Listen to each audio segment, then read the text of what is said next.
Good evening. 2 years probation. That's the sentence 3 teenage boys have received after admitting to sexually assaulting 2 boys in a locker room here at St. Mike's College School.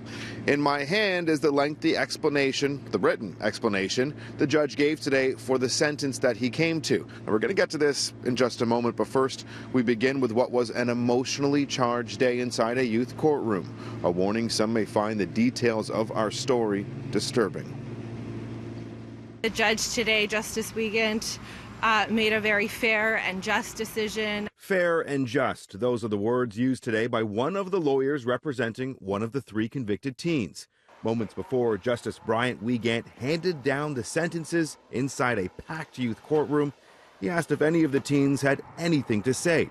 One of the boys rose, faced the judge, and said, "I'm sorry for the victims and their families, and I regret my actions." My client has certainly expressed remorse throughout these proceedings on more than one occasion.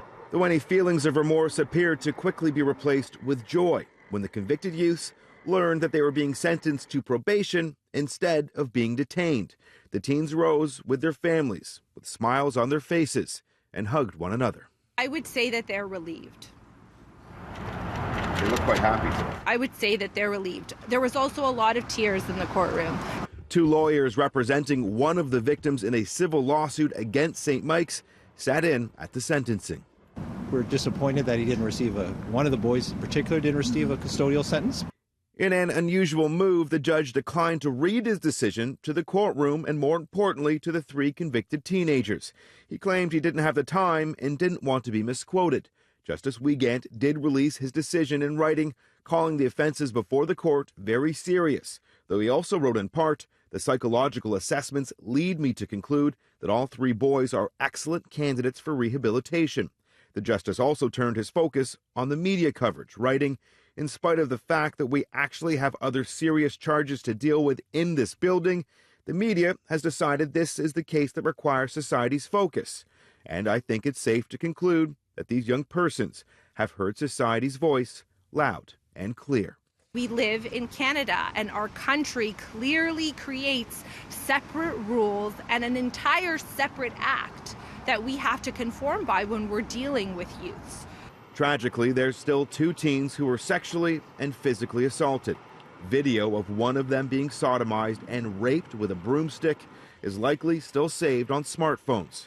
The pain they endured could last a lifetime.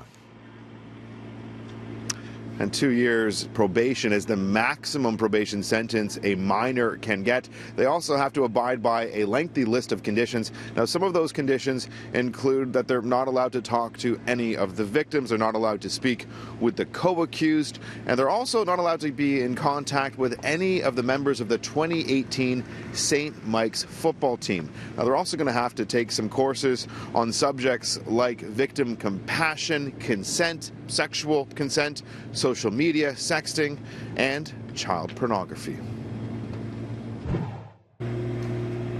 As we told you earlier on City News, 3 teenage boys convicted of sexual assault and assault with a weapon here at St. Mike's College School in 2018 have been sentenced to 2 years probation. But it's not the only legal proceedings the private school is involved in.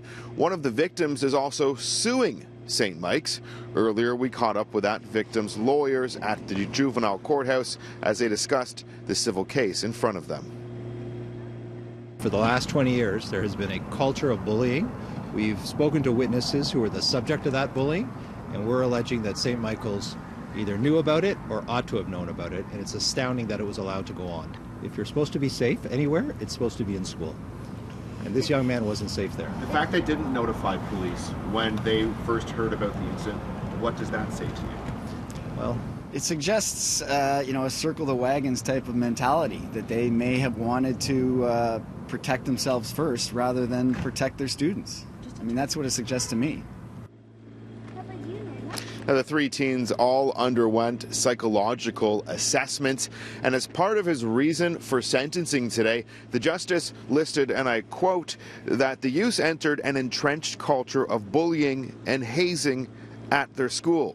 Now, St. Mike's also sent out a brief statement this afternoon saying, as a community of faith, they will continue to pray for everyone involved, but that they won't be commenting any further.